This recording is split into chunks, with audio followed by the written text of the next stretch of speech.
Hello guys, तर स्वागत आहे तुमचं आपल्या या यूट्यूब चॅनलवरती. मित्रांनो, चॅनलवर नवीन असाल तर चॅनलला सबस्क्राईब नक्की करा आणि अशाच नवनवीन अपडेट्स आपल्या चॅनलवरती पाहत राहा. चला तर मग व्हिडिओकडे वळूयात. तर आता अजित इथे म्हणत असं की नाही, मला नाही जेवायचं असं म्हणत अजित जो आहे तो स्वतःच्या आईला घेऊन आता रूममध्ये जातो आणि आईला बोलतो की आई, आता तू आराम कर. तर आता आईलाही जेवणाची इच्छा नसते म्हणून अजित देखील तिला घेऊन गेलेला असतो. इकडे मालती इंद्राला म्हणत असते की इंद्रा आणि तुम्ही ऐकून घ्या, हे सगळं फक्त त्या अवदसेमुळे होते आणि तुम्ही दोघेही जण आणखीनही तिला घरात ठेवायचं पाहता.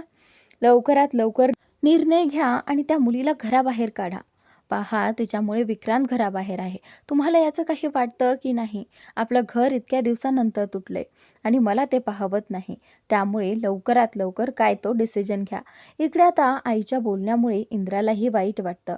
खरं तर त्याच्या चुकीमुळे त्याला असं वाटतं, त्याच्या चुकीमुळे फक्त विक्रांत घराबाहेर पडलेला आहे. त्यानंतर आता मालती जी आहे ती तिथून निघून जाते आणि त्यानंतर आबा जे आहे ते इंद्राला म्हणतात की इंद्रा, हे बघ, थोडासा वेळ घे. खरं तर आत्ता विक्रांतला शोधायला हवं. तसंही आता काही वेळानंतर तर विक्रांत तर सापडणारच आहे, पण हे सगळं ठीक करण्यासाठी वेळ हवा आहे. थोडा वेळ घे त्यासाठी आणि काळजी घे असं म्हणत आबा जे आहेत ते तिथून निघून जातात. आणि आता राहतो तो इंद्रा आता विचार करत असतो, पण आता त्याला एका बाजूला राणी ही बरोबर वाटत असते, पण आता त्याला काय डिसिजन घ्यावा हे त्याला कळत नसतं. त्यानंतर आता इंद्रा जो आहे तो तिथून वरती येतो आणि इकडे राणी जी आहे ती गॅलरीत बसून रडत असते, कारण राणीने सगळ्यांचं बोलणं ऐकलेलं असतं. कसं सगळ्यांनी तिला चुकीचं समजलं आहे आणि त्यावरूनच आता ती स्वतःलाच ब्लेम करत असते. तिने खरं तर असं करायला नको होतं असंच तिला वाटू लागतं. तर तिला आठवतं की कशाप्रकारे विक्रांतचा तिथे अपमान झाला आणि इंद्राजी सरांनी त्यांच्यावरती हात उचलला आणि त्यामुळेच रत्नाईने देखील हात उचलला आणि ते हे घर सोडून गेले फक्त तिच्यामुळे, असं तिला वाटू लागतं. तिने सगळ्यांचं बोलणं ऐकलंय. अजित देखील तिला हेच म्हणत होता की माझा राणी बहिणीवरती पूर्ण विश्वास होता, पण आता नाही. आता त्यांची वहिनी म्हणायची सुद्धा लायकी नाही, असं अजित आता इथे इंद्रादादासमोर बोलला होता. आणि या सगळ्या प्रकारामुळे आता इंद्रदादा आणि त्याच्यामध्ये अंतर वाढलं आहे, याचंही तिला वाईट वाटत असतं. कारण सगळ्यामुळे फक्त इंद्रजित सरांना सुद्धा ऐकून घ्यावं लागते. माझ्या सांगण्यावरून इंद्रजित सर हे सगळं वागले. तर आता इकडे इंद्रा जो आहे तो रूममध्ये आलेला आहे आणि तो राणीला आवाज देतो, पण राणी त्याला रूममध्ये दिसत नाही. तेवढ्या त्याची नजर गॅलरीमध्ये जाते. तर आता इंद्रा जो आहे तो राणीजवळ जातो आणि बोलतो की राणी, हे काय तू रडतेस? हे बघ, असं रडू नकोस. असं रडून काय होणार आहे? हे बघ, तुला वाटत होतं ना हे सगळं विक्रांतने केलं आहे, मग तू एवढा पश्चाताप का करतेस? तर त्यावेळी आता राणी जी आहे ती इंद्रा सरांना म्हणू लागते, फक्त माझ्यामुळे आपलं घर तुटलं आहे आणि मला हे कधीच नको होतं. त्याचं मला खूप वाईट वाटतंय आणि सर, मी सगळ्यांचं बोलणं ऐकलं आहे. तर आता इंद्रा बोलतो की हे बघ राणी, आता जे काही घडलं आहे त्याला सामोरं तर जावं लागेल ना. आणि मला माहीत आहे राणी, तू चुकीची कधी असू शकत नाही, त्यामुळे तू काळजी करू नको. या सगळ्याचा विचार मी करेल आणि काय करायचं आणि काय नाही तू त्याचा विचारही करू नकोस आणि असं रडत बसू नकोस. तू स्वतःची काळजी घे आणि तसंही बुवांना आता तुझी गरज आहे. तू असं रडत बसली तर कसं होईल? तर त्यावेळी राणी म्हणत असते की नाही सर, आबा देखील माझ्याशी बोलत नाही, घरातले कुणीच माझ्याशी बोलत नाही आणि रत्नाई देखील माझ्याशी बोलत नाही. त्याने राणीला खूप वाईट वाटत असतं. तर आता इंद्रा बोलतो की हे बघ, हे सगळं झालंय म्हणून जरा वेळ दे, सगळं काही बरं होईल. तर आता राणी अशी खचून गेली म्हणून इंद्रा जो आहे तो तिला आधार देतो, तो तिला खांदा देतो. त्यावेळी इंद्रा तिच्या खांद्यावरती हात ठेवतो आणि राणी जी आहे ती लगेचच इंद्राच्या खांद्यावरती डोकं टेकवते आणि त्याच्याशी बोलू लागते. तर आता इंद्रा पाहतोय ती कशी एकदम हलवून गेली आहे. तर त्यावेळी इंद्रा तिला समजावून सांगण्याचा प्रयत्न करत असतो, पण राणी असंच त्याला हो नाही म्हणत म्हणत आता ती कधी झोपून गेली हे इंद्राला देखील कळत नाही. इंद्रा तिच्याशीच बोलत राहतो आणि त्यानंतर थोड्या वेळाने इंद्रा जो आहे तो राणीकडे पाहतो, तर राणी झोपलेली असते. तर त्यानंतर इंद्रा बोलतो की अरे यार, किती थकली आहेस राणी तू, असं म्हणत आता इंद्रालाही जरा बरं वाटतं की राणी त्याच्या जवळ आहे. त्यानंतर आता तो बोलतो की राणी, मला माहीत आहे. आता इंद्रा इथे एकटाच बोलत असतो. इंद्रा म्हणतो की मला माहीत आहे राणी, तुला कुठेतरी संशय आलाय म्हटल्यानंतर ते खोटं नसणार आहे आणि म्हणूनच मी याचा तपास घेणार आहे. तू काळजीच करू नको, सगळं काही व्यवस्थित होईल आणि जे सत्य आहे ते समोर येईल. तर त्यानंतर आता इकडे मालती जी आहे ती रूममध्ये आलेली आहे आणि रूममध्ये आता आबा असतात. आबा इकडे बसलेले असतात. तेवढ्यात मालती आबांकडे येऊन म्हणते की आता किती दिवस असं चालणार आहे, मला सांगा ना, किती दिवस विक्रांत घराच्या बाहेर राहणार आहे. मला असं वाटतं लवकरात लवकर राणी आणि इंद्राचा डिवोर्स झाला पाहिजे. तर आता इथे आबा जे आहे ते बोलतात की अगं मालती, ते कामं असे पटपट होत नाहीत, त्याला वेळ लागतो. ते लिगली कामं जरा उशिराच होतात. तर त्यावेळी आता मालती बोलते की हे पहा, मला ते काही सांगू नका, तिथे तुमची ओळख दाखवा, एवढी ओळख आहे तुमची, मग करा ना काहीतरी. आणि तसंही फॅक्टरीचे जे काही पेपर्स आहेत तेही तुम्ही एका दिवसात तयार करताच ना, तसं हेही करा, बाकी मला काहीच माहिती नाही. तर आता इथे आबा जे आहे ते मालतीला समजावण्याचा प्रयत्न करतात, पण मालती जी आहे ती काही समजण्यापलीकडे असते. कारण तिचा एकच हट्ट असतो की त्या मुलीला या घरातून बाहेर काढायचं आणि इंद्रा आणि राणीचा डिवोर्स करायचा. तर आता इथे आबा तिला समजावून सांगू लागतात. तेवढ्यात मालती जी आहे ती बोलते की मला इथून पुढे काही ऐकून घ्यायचं नाही, असं म्हणत आता मालती तिथून निघून जाते.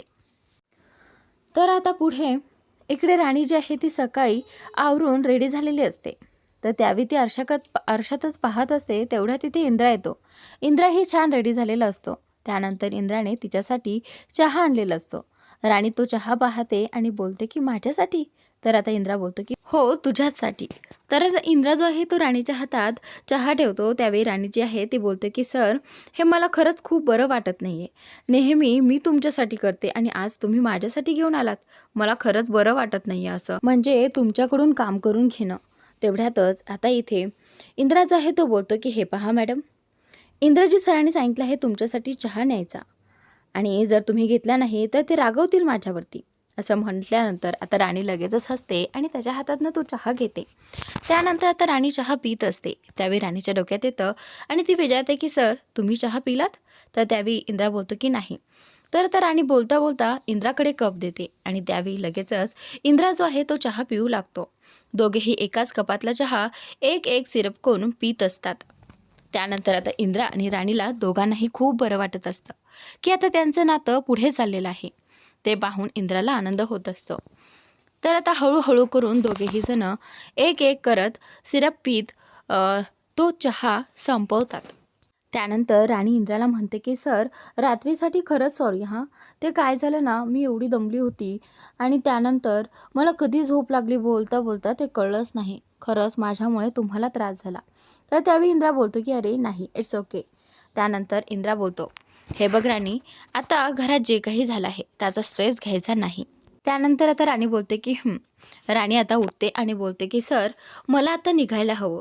तर त्यावेळी इंद्रा बोलतो की कुठे? तू कुठे जाणार आहेस?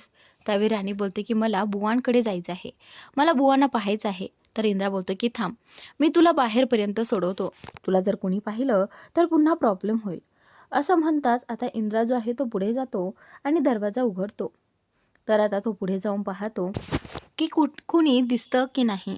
त्यावेळी राणी त्याच्या पाठीमागेच उभी असते. इंद्राला ज्यावेळी कळतं की कुणीच नाही आहे समोर, तर त्यावेळी तो राणीला इशारा करतो आणि खुणावतो की येऊ शकतेस. तर आता राणी जी आहे त्याच्या पाठीमागे जिन्यावरून खाली उतरतच असते. जिन्यावरून खाली आल्यानंतर आता इथे समोरून मालती येते आणि मालती जी आहे ती इंद्राला पाहते. मालती इंद्राला आवाज देते आणि त्यावेळी राणीच्या लक्षात येतं की मालती मॅडम समोरून येत आहे. तेवढ्यातच ती आता तिथेच खांबाच्या मागे लपून बसते आणि त्यानंतर आता इथे इंद्राला कळत नाही की राणी लपली असेल की नाही. तर इंद्रा जो आहे तो सरळच उभा राहतो. तर आता मालती बोलते की इंद्रा, अरे काय झालं आहे तुला, असं का थांबलायस? त्यावेळी इंद्रा बोलतो की नाही आई, तसं काही नाही. तर आता इंद्रा बोलतो की आई, मला ना असं वाटतं की तुझा फोन वाजत होता वरती रूममध्ये.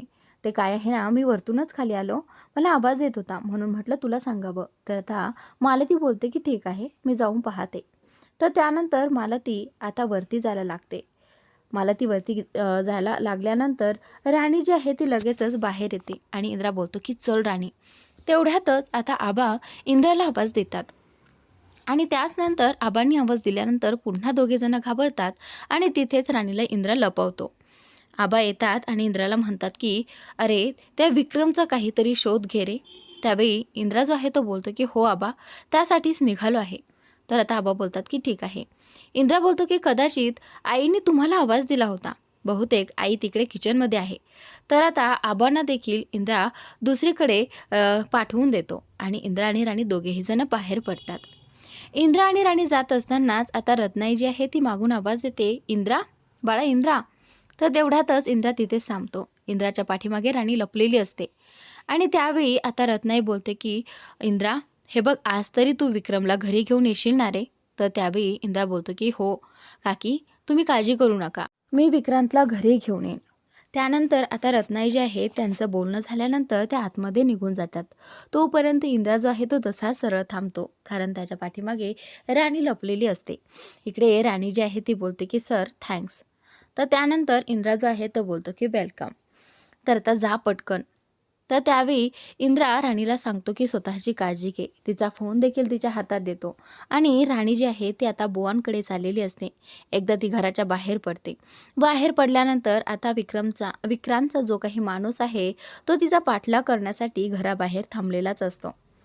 त्यानंतर राणी पुढे चालते आणि इकडे विक्रांतच्या माणसाने विक्रांतला फोन केलेला आहे आणि त्याला सांगितलं आहे की राणी घराबाहेर पडलेली आहे. तर त्यावेळी विक्रांत जो आहे तो बोलतो की ठीक आहे, आता तिचा पाठलाग करायचा आणि तिला कळूही द्यायचं नाही की तिचा पाठलाग तू करतोयस, आणि त्या बुवांचा पत्ता शोधायचा की तो बुवा कुठे लपून ठेवलेला आहे. तर आता इथे फोन ठेवतो विक्रांत आणि उर्मिलाला म्हणतो की आता लवकरच त्या बुवांना देखील संपवावं लागेल. एकदा का तो बुवा संपला म्हणजे आपल्या वाटेत कुठलाच काटा नाही. तर आता उर्मिला बोलते की हो विक्रांत, तसंच व्हायला हवं. उर्मिला देखील विक्रांतला साथ देत असते. इकडे आता हा व्यक्ती जो आहे तो राणीच्या पाठीमागे निघालेला असतो. अजूनपर्यंत राणीला कळलेलं नसतं की तिचा कोणीतरी पाठलाग करते. पण आता हळूहळू राणी जशी जशी पुढे जाते तसं तसं तिला जाणवू लागतं की खरंच कुणीतरी तिच्या पाठीशी आहे, कुणीतरी तिचा पाठलाग करते, कुणीतरी बुवांना शोधण्याचा प्रयत्न करते. राणी तशी चालाक असते.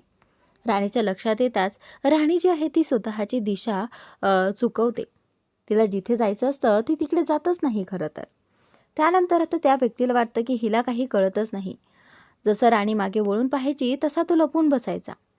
पण आता त्यानंतर राणीला लक्षात येताच राणी जी आहे ती त्या घरापर्यंत जाते जिथे बुवा लपवलेले असतात. तिथपर्यंत गेल्यानंतर राणी आता तिचा मार्ग बदलते. राणीने त्या व्यक्तीला पाहिलेलं आहे खरं तर, आणि तिच्या लक्षात येताच आता तिने दिशा बदललेली आहे. राणी दुसरीकडेच येऊन थांबते आणि तो व्यक्ती जो आहे तो तिचा पाठलाग करतो. थोड्याच वेळात राणी अशा ठिकाणी जाऊन लपते जिथून त्या व्यक्तीला राणी दिसतच नाही. आणि त्यानंतर आता राणी खूप छान प्लॅन करते. तर आता तो व्यक्ती राणीला इकडे तिकडे पाहत असतो आणि तेवढ्यातच तो व्यक्ती त्याचा फोन काढतो. फोन काढल्यानंतर तो विक्रांतला कॉल करणार असणार बहुतेक. तर तेवढ्यातच पाठीमागून राणी जी आहे ती आता बांबूने त्याच्या डोक्यावर वार करते. तिला पाहायचं असतं की हा व्यक्ती कोण आहे आणि याला कोणी पाठवलेला आहे. जसं त्याच्या डोक्यावर लागतं तो तसा खाली कोसळतो आणि राणी जी आहे ती आता तो खाली पडल्यानंतर त्याचा मोबाईल देखील खाली पडतो. राणी लगेचच त्या माणसाचा मोबाईल चेक करते आणि त्यानंतर तिच्या लक्षात येणार आहे की हा व्यक्ती कोणाशी बोलणार होता. तर आता पुढील भागात राणी बुवांकडे आलेली आहे आणि राणी बुवांना इमोशनल करत असते. बुवांना असं काही बोलत असते जेणेकरून बुवा उठतील. तर आता बुवांना उठवण्यासाठी तिचा प्रयत्न चाललेला असतो. इकडे विक्रांत उर्मिलाला म्हणत असतो की काहीही झालं तरी त्या म्हाताऱ्याला संपवायला हवं, नाही संपवलं तर सगळं काही आपल्या जीवावर बेतल.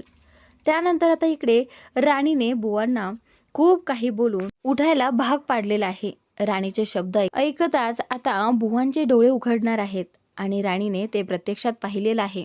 बुवांचे डोळे उघडलेले आहे, बुवांना शुद्ध आलेले आहे. हे पाहून राणीला आनंद होतो. तर आता लगेचच ती डॉक्टरांना आवाज देणार. तर पुढील भागात नक्की पहा पुढे काय होणार आहे ते.